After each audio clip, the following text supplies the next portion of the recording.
I never thought that my graduation day would turn out to be the most terrifying day of my life. It was supposed to be the culmination of 4 long years of hard work and dedication. The day had started out like any other ordinary day, waking up to the sound of my alarm clock ringing, taking a quick shower, getting dressed in my graduation robe and cap, and driving to the school.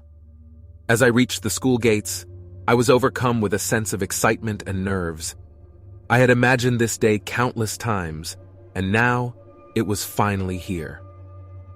I parked my car in the parking lot, noticing that it was filled up to its brim with other graduates and their families. I got out of my car and started walking towards the ceremony hall. As I walked down the hall, I noticed something strange. It was eerily quiet, and there wasn't a soul around. As I reached the door of the ceremony hall, I noticed that it was partially open. I pushed the door open, only to realize that the hall was completely empty. There were no chairs, no stage, no decorations, nothing. Confused and bewildered at the situation, I walked back outside to see if the ceremony was being held somewhere else. As I approached the parking lot, I noticed that the parking lot was now empty, and my car was the only one left. I started to feel a knot twist in my stomach as the realization hit me that I was completely alone. Suddenly, I heard a faint whisper coming from the hall. It was almost inaudible, and I couldn't make out what it was saying. However, my curiosity got the better of me, and I started walking towards the hall, drawn in by the whisper. As I approached the doors, I felt a chill run down my spine. The whisper was growing louder, and I could now hear the murmur of multiple voices in the distance. My hands gripped the door handle tightly as I pushed the door open. The room was pitch black, and I could only hear the sound of shuffling feet in the distance. Suddenly, the lights flickered on, and a sea of faces stared back at me.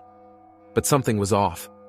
Their faces were distorted, and I stumbled backward in fear as the distorted faces began to move towards me, their eyes piercing into my own. Panic gripped me, and I turned to run, but something grabbed me from behind. I whirled around, heart pounding, to see a figure looming in the darkness, their features obscured by the shadows. For a moment, the figure simply regarded me silently, its breath hot and fetid on my face. Then, with a sudden movement, it lunged, and I screamed as those bony fingers wrapped around my throat.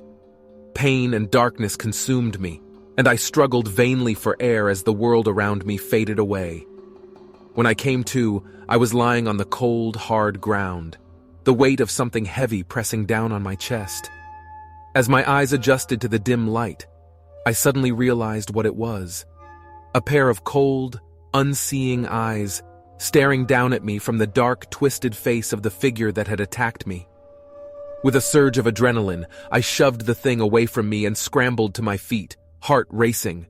As I bolted for the door, the sounds of hundreds of distorted, mocking voices pursued me, whispering in my ear, mocking me for daring to think that I could have escaped their grasp. Outside, the sun was shining, the world bright and calm and normal. But I knew better. I knew that the thing that had attacked me in that dark, twisted ceremony hall was still out there, lurking just out of sight, waiting to strike again. And as I knew that, I realized something else too. That my graduation day, so long anticipated, would always be a memory of terror and horror that I could never truly put behind me.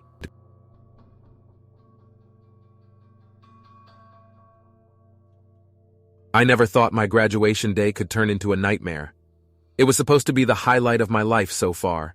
4 long years of hard work and dedication had finally led to this moment, the day when I would officially become a college graduate. I woke up early that morning feeling a mix of anticipation and excitement. But as the day progressed, everything started to go wrong. First, my gown had gone missing. I had left it in my dorm room the night before, but when I went to retrieve it in the morning, it was nowhere to be found. I tore my room apart, calling my friends in a panic, but none of them had seen it. I eventually managed to borrow one from a friend of a friend, but it was the wrong size and looked absurdly oversized on me. As if that weren't bad enough, my parents had gotten lost on the way to the ceremony and arrived almost an hour late. They were flustered and apologetic, but I couldn't shake the feeling of disappointment that washed over me as I watched my fellow graduates cross the stage one by one. The ceremony itself was uneventful enough, but afterwards, things took a turn for the worse. I had stayed behind to take some pictures with my friends and had gotten separated from them in the commotion. It wasn't until I'd been walking alone for several minutes that I realized I had no idea where I was or how to get back to my car. I felt a stab of panic in my chest as I looked around at the unfamiliar buildings and streets.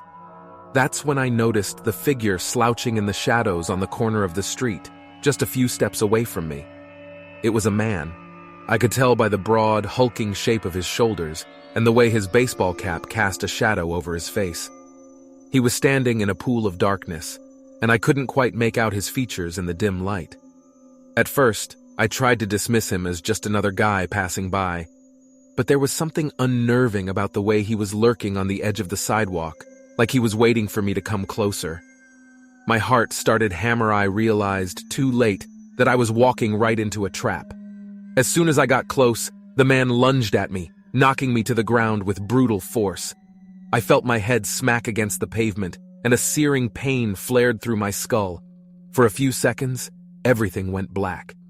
When I finally came to, I was lying on the ground with my arms and legs bound tightly together. The man was crouched over me, his eyes glinting with a frenzied kind of glee. I struggled against my bonds, but they would not give. I could feel my heart pounding in my chest as the man leaned in closer, his breath hot on my face. "You should have been more careful," he hissed. "You should have known not to walk around alone." And then, I heard the sound of police sirens in the distance, closer now, growing louder by the second. The man's eyes widened in sudden fear, and he scrambled to his feet, looking left and right as if trying to find an escape. "Damn it," he muttered. "All right, listen. I'm going to let you go, but only because I have to get out of here before I get caught. You better not say anything to the cops, or else I'll come back for you." With that, he cut my bonds and broke into a run, disappearing around the corner just as the police car pulled up beside me. I staggered to my feet, still shaking and confused about what had just happened. The police officers helped me into the back of their car, and as we drove away, I saw the figure of the man disappearing into the distance. Graduation day had turned into a nightmare that I would never forget.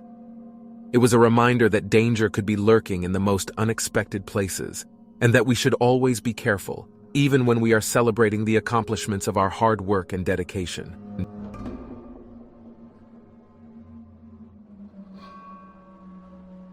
Graduation day was supposed to be the happiest day of my life.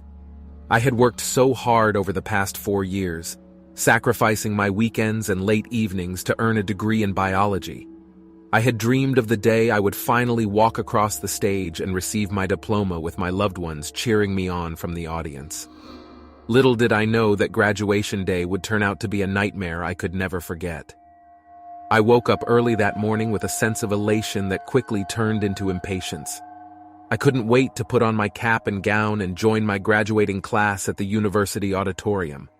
As I made my way to my seat, I couldn't help but wonder what life after college would be like.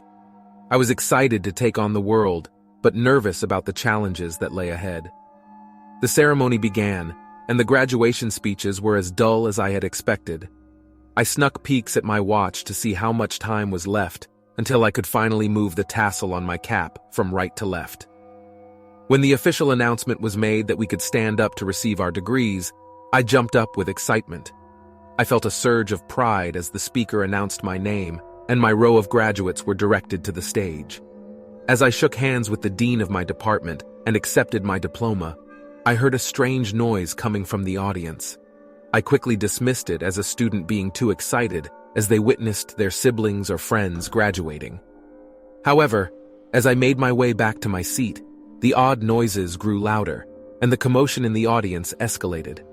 I couldn't quite figure out what was happening, but the uneasy feeling in my stomach told me that something was terribly wrong. Suddenly, a stampede of people began racing for the exits. The sounds of screams filled the auditorium. People were pushing and shoving in every direction.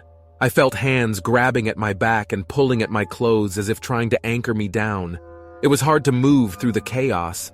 As much as I tried to push my way to the exit, the crowd was too dense, and I felt like I was in a human sandwich, suffocating as the The stampede of people continued for several minutes, causing mayhem in the auditorium.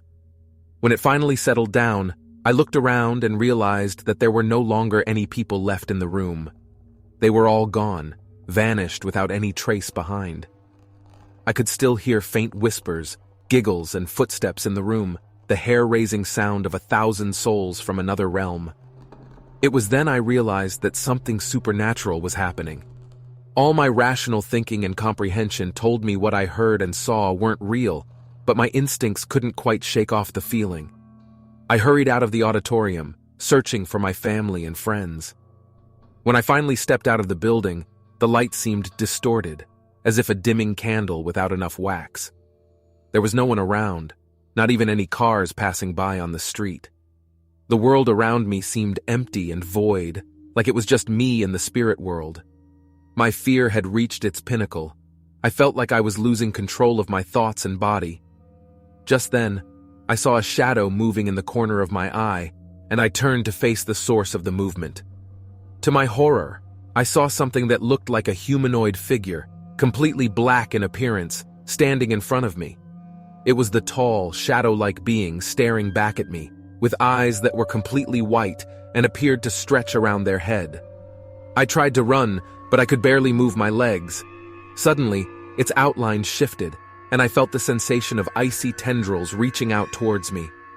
Then, everything went black, and my body was lifted off the ground by an unexplainable force. I felt a shadowy presence enter my mind. My heart nearly exploded when I realized it was trying to open a portal into my very soul. I screamed and fought to awake myself from whatever nightmare I was having. But all my efforts were in vain. I was never seen or heard from again. Graduation day that was supposed to be a joyous celebration ended up being my worst nightmare.